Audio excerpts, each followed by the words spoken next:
সালাম আলাইকুম। আজকে সকাল থেকে আপনার ভারতীয় গণমাধ্যম হিন্দুস্তান টাইমসের একটা নিউজ প্রতিবেদন সোশ্যাল মিডিয়াতে আমরা দেখছি। আমাদের গণমাধ্যমে এই খবরটা আসছে যে ভারতে আপনার গ্রেপ্তার হয়েছেন শেখ হাসিনা, আর গ্রেপ্তার করেছে আপনার ইন্টারপোল মানে ইন্টারন্যাশনাল পুলিশ। হিন্দুস্তান টাইমসের এই প্রতিবেদনটা এই মুহূর্তে সোশ্যাল মিডিয়াতে ব্যাপক আকারে ছড়িয়েছে। তো অনেকেরই প্রশ্ন, ঘটনার সত্যতা কি? কারণ আমরা জানি আমাদের আন্তর্জাতিক অপরাধ যে ট্রাইব্যুনাল আছে বাংলাদেশে, সেখানে শেখ হাসিনা সহ আওয়ামী লীগের অনেক নেতাদের বিরুদ্ধে এই মুহূর্তে মামলা চলমান আছে। ইভেন সরকারের পক্ষ থেকে ইন্টারপোলের কাছে একটা রেড নোটিশ পাঠানো হয়েছে, গ্রেপ্তারি পরোয়ানা জারি আছে ওনার বিরুদ্ধে। তো সেখান থেকে জনমনের প্রশ্ন যে ঘটনা সত্য কিনা। তো সেটার জন্য আগে আমাদের বুঝতে হবে যে ইন্টারপোল কি, ইন্টারপোল কি কাজ করে বা তাদের কাজের সিস্টেমটা কি। ইন্টারপোল কি জাতিসংঘের শান্তিরক্ষী মিশনের মতন কোনো একটা বাহিনী যে সারা পৃথিবী থেকে তারা কোথাও গিয়ে একটা টিম ওয়াইজ কাজ করে, নাকি আসলে এটা সিস্টেমটা আলাদা? তো পুরোটা বিষয় আজকে আপনারা একটু বুঝে নেন, ক্লিয়ারও হন। প্রথমত শেখ হাসিনার গ্রেপ্তারের যে বিষয়টা, আপনার হিন্দুস্তান টাইমসকে কোট করে যে নিউজটা আসছে, এটা মূলত গুজব।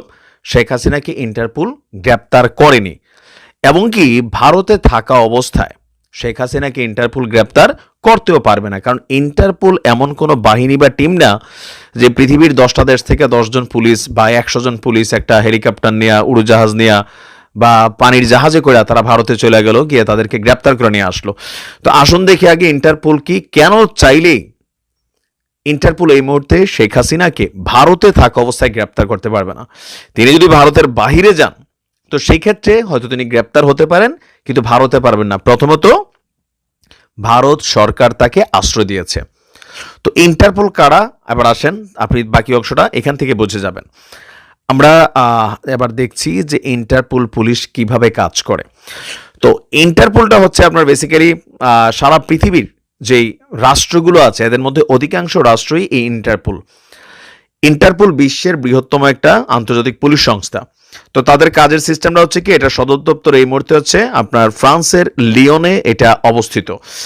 তো বিশ্বব্যাপী যে আইন প্রয়োগকারী সংস্থাগুলো আছে তাদেরকে তদন্তমূলক সহায়তা, দক্ষতা এবং প্রশিক্ষণ প্রদানে কাম করে, মানে তারা কার্যক্রম চালায়। আপনার আমরা যদি দেখি একটি গ্লোবাল পুলিশ কমিউনিকেশন সিস্টেম, সারা পৃথিবীর প্রত্যেকটা দেশ যারা এই ইন্টারপোলের সাথে কানেক্টেড আছে, বাংলাদেশের পুলিশও কিন্তু ইন্টারপোল, ভারতের পুলিশও ইন্টারপোল, তার মানে প্রত্যেক দেশের যে পুলিশ প্রত্যেকে ইন্টারপোলের সদস্য। এখন বাংলাদেশ থেকে যখন শেখ হাসিনার বিরুদ্ধে একটা রেড নোটিশ গেছে, ইন্টারপোলের মাধ্যমে গ্রেপ্তারি পরোয়ানা জারি করার চেষ্টা করা হচ্ছে, তখন একটা তথ্য ভারতের পুলিশের কাছে যায়। এটার একটা মূল মাদার ডাটাবেস আছে, যেই ডাটাবেসটার অ্যাক্সেস সারা পৃথিবীর পুলিশরা আপনার নিতে পারে। যেমন শেখ হাসিনা এই মুহূর্তে ফেরারি বাংলাদেশের আইনের চোখে, তো তিনি এখন অবস্থান করছেন কোথায়? ভারতে।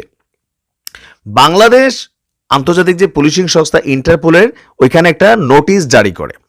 তো সেই নোটিশ বা একটা রিকোয়ারমেন্ট থাকে যে আমার দেশ থেকে অমুক ব্যক্তিরা পলাতক। তো ইন্টারপোল করে কি তাদের সদর দপ্তর থেকে এই চিঠিটা যেই দেশে শেখ হাসিনা এই মুহূর্তে আছেন সেখানে ফরওয়ার্ড করে দেয়, মানে ভারতকে ফরওয়ার্ড করে দিছে।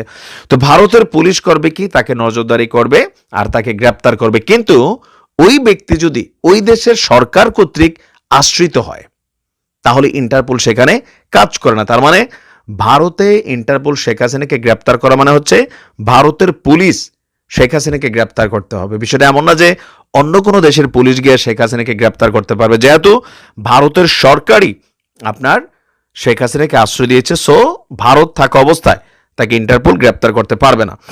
এখন আমরা যদি দেখি যে ইন্টারপোল একটি ডেটাবেস সরবরাহ করে যা পুলিশ বিশ্বব্যাপী অ্যাক্সেস করতে পারে।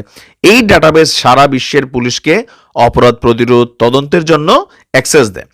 ডাটাবেসে অপরাধগুলো যেগুলো থাকে, ক্রিমিনাল প্রোফাইল, ক্রিমিনাল রেকর্ড, চুরির রেকর্ড, চুরি যাওয়া পাসপোর্ট, যানবাহন, আর্টওয়ার্ক, জালিয়াতি, তারপর হচ্ছে কি বলা হয় যে ধরেন এরকম বিভিন্ন রকমের ফেরারি বা জঘন্য হত্যাকাণ্ড, বিভিন্ন ধরনের অপরাধী যারা আছেন তাদের বিরুদ্ধে কাজ করে।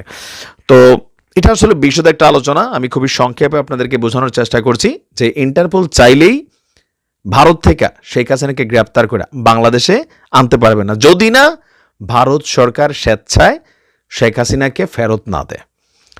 তো গুজবে গুজবে কাটা খেলে মানে কাটাকাটি চলছে ফেসবুকে এই মুহূর্তে। যারা আওয়ামীপন্থী তারা ডক্টর ইউনূসকে নিয়ে নানান ধরনের গুজব ছড়াচ্ছে, যারা ডক্টর ইউনূসপন্থী তারা শেখ হাসিনাকে নিয়ে গুজব ছড়াচ্ছে, আর আমজনতা এগুলোতে বিরক্ত হচ্ছে ভাই। ভালো থাকুন।